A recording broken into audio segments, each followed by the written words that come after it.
On the 14th of November 2025, President Donald Trump ordered the Department of Defense to activate a new hemispheric mission under U.S. Southern Command. The objective? To remove narco-terrorists from our hemisphere and secure our homeland. Behind that language stands the largest U.S. military mobilization in the Caribbean since World War II. You suggested you've made a decision about what you want to do next about Venezuela. I understand you don't want to tip your hand, but is there anything you're ready to rule out at this point? Are you ruling out U.S. troops on the ground? No, I don't rule out that. I don't rule out anything. We just have to take care of Venezuela. Under Secretary of Defense Pete Hegseth, the operation deploys carrier groups, destroyers, and autonomous strike systems across the Caribbean and Eastern Pacific. In October 2025, the USS Gravely, a guided missile destroyer carrying Tomahawks and Aegis radar, entered Port of Spain under the description of a regional maritime security visit. Washington labeled it cooperation against drug trafficking. Caracas labeled it provocation and intrusion. 48 hours, Venezuela suspended the Dragon Gas project, halting all joint production with Trinidad. Beneath the maneuvering lies one certainty: Nicolas Maduro will not survive Trump's presidency. Every indication from Washington, statements, sanctions, deployments, signals that regime change is again official policy. The only variable left is method. Here are the scenarios. There could be a negotiated transition. The second option is an internal coup. Senior military officers remove Maduro, installing an interim council. The third option is popular uprising. The fourth option is covert operation. Intelligence-led capture or elimination of Maduro's command structure under deniable US or allied operations. The fifth option is external intervention. Direct military action by US or coalition forces, limited strikes or full invasion even. The seventh option, the hybrid path, is a combination of covert operations, sanctions, internal defections, and diplomatic pressure. Currently, the dominant trajectory. US Southern Command rehearses for it. Intelligence networks in Trinidad, Guyana, and Curacao already synchronized. Each option places Trinidad and Tobago inside the operational envelope. Today, I want to make it very clear to the Venezuelan government and officials that they can do whatever they want on Venezuelan territory, but they cannot come here. TNT territory is off limits to them. Trinidad's ports, runways, and maritime zones serve as staging nodes, whether declared or denied. The destroyer's arrival was not spontaneous, it was legal choreography. In December 2024, the United States, under previous President Joe Biden, and Trinidad, under the previous Prime Minister Keith Rowley, renewed their status of forces agreement, originally signed in 2007, but now indefinite. SOFA defines jurisdiction, taxation, and immunity for foreign forces. In operational language, it pre-authorizes entry. Two link frameworks accompany it. First, the acquisition and cross-servicing agreement, a logistics instrument permitting U.S. forces to refuel, resupply, and receive maintenance on Trinidadian territory. Second, the Caribbean Basin Security Initiative, technical assistance field team, an advisory presence embedding American specialists inside local security forces under counter-narcotics and disaster response labels. What the hell are we doing?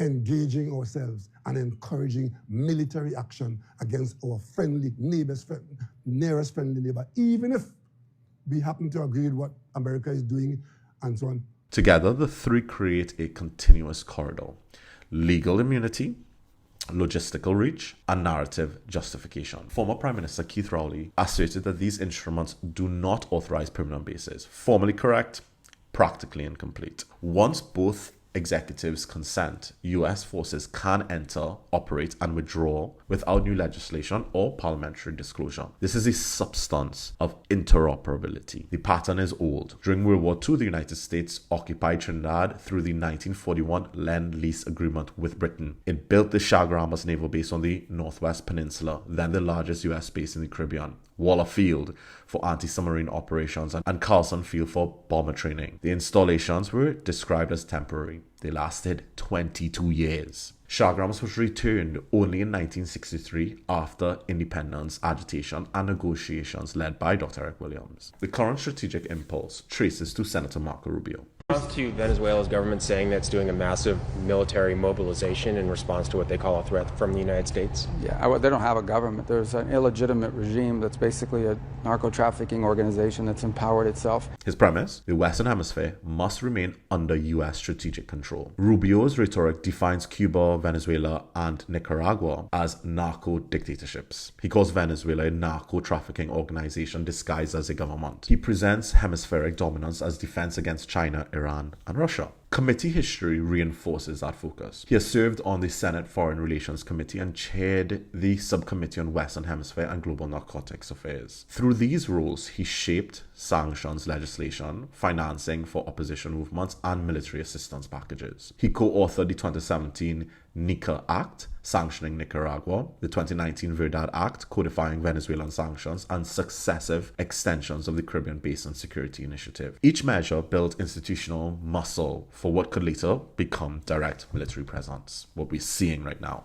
Rubio's worldview fuses ideology and geography. Latin America is portrayed not as neighborhood, but as buffer zone, essential to protect U.S. markets, suppress migration, and deny adversaries ports or data cables. For analysts inside the Pentagon and Southern Command, this is not aggression, it is hemispheric hygiene, a doctrine refined by Rubio since his first term. Legal permission preceded visible buildup. After the SOFA's renewal, U.S. operations expanded across the arc from Puerto Rico to Guyana. The USS Gravely's port call coincided with return of F-35 deployments to Roosevelt Roads Base, naval logistic rotations through Curacao and Aruba, and joint exercises with Dominican and Trinidadian forces along the radar horizon of eastern Venezuela. Official statements reference counter-narcotics patrols. Internal memoranda cited freedom of navigation and regional readiness. Caracas Redditors encirclement. By late October 2025, open-source defense tracking confirmed more than 10,000 U.S. troops positioned across the southern Caribbean theater, supported by amphibious ships, special operations detachments, and MV-22 Osprey aircraft operating inside Trinidad and Tobago. U.S. officials described these as temporary and rotational deployments under existing agreements, but the infrastructure permits a rapid surge. If Washington chooses,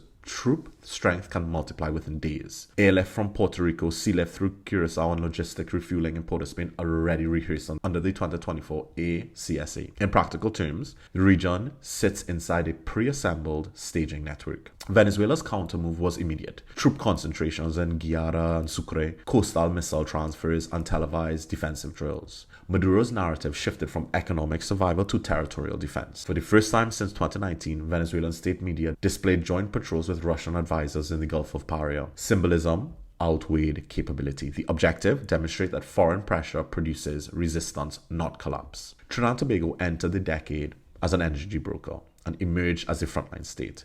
Economic interdependence with Venezuela collided with security alignment to the United States. Neutrality disintegrated, right? The defense force elevated alert levels. Coast Guard patrols multiplied. Civil aviation imposed restricted air corridors. Venezuelan social networks erupted Trinidad betrayals. On the 1st of November 2025, a U.S. drone strike destroyed what was described as a narco vessel. 11 killed. Washington claimed lawful interception. Caracas alleged violation of sovereignty.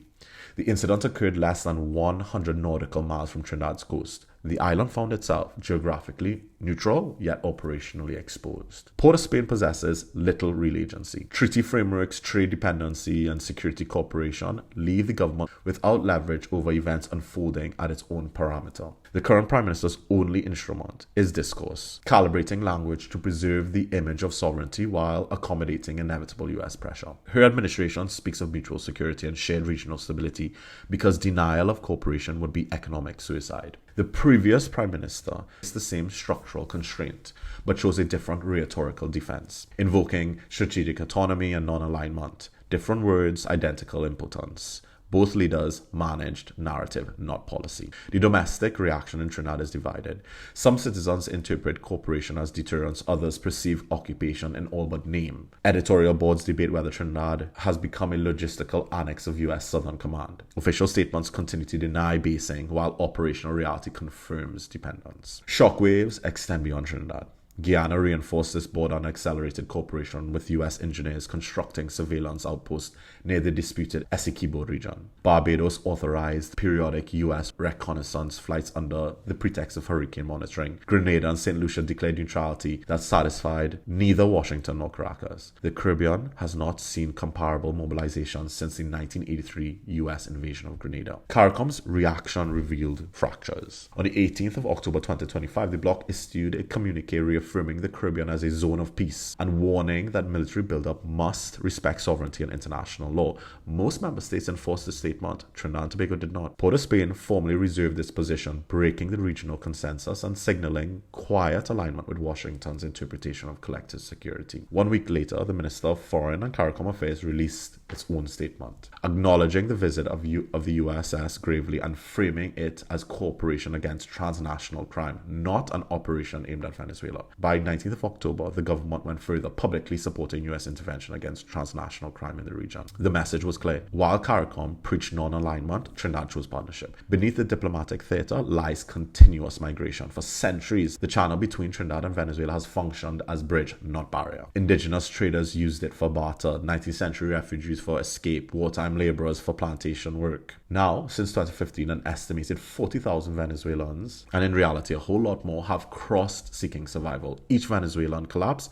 converts into a Trinidadian humanitarian test: housing, health, identity, security. Intelligence assessments add another layer. Venezuelan operatives are embedded within refugee flows. Sources across CARICOM and Interpol document infiltration by agents and facilitators using humanitarian channels to monitor dissidents, launder funds, and traffic fuel. Some act as couriers for sanctioned officials, others gather information on exiled opposition figures. The distinction between migration and operative blurs now. For Trinidadian authorities, the task is triage. Maintain compassion without permitting subversion. This is structural paralysis, awareness without agency. CARICOM's communique: demand restraint, Port of Spain's reality demands compliance. The mechanism is visible. Agreements justify deployments. Deployments normalize presence. Presence generates dependence. The Caribbean becomes a managed zone of influence rather than autonomous space. For planners following Rubio's doctrine, this is design. Each legal instrument and training exercise constructs a lattice of containment. The goal is not open war, but controlled dominance. U.S. logistical reach from Puerto Rico through Trinidad to Guyana,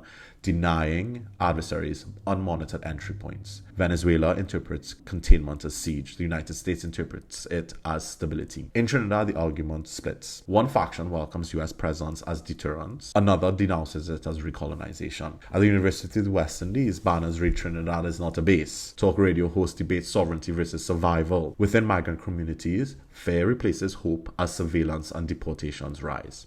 Economically, LNG exports stagnate while security spending climbs. Politically, Port of Spain becomes a node in a network it does not command. The transformation is measurable. From exporter of energy to exporter of strategic geography, the Caribbean, once marketed as leisure, now functions as buffer.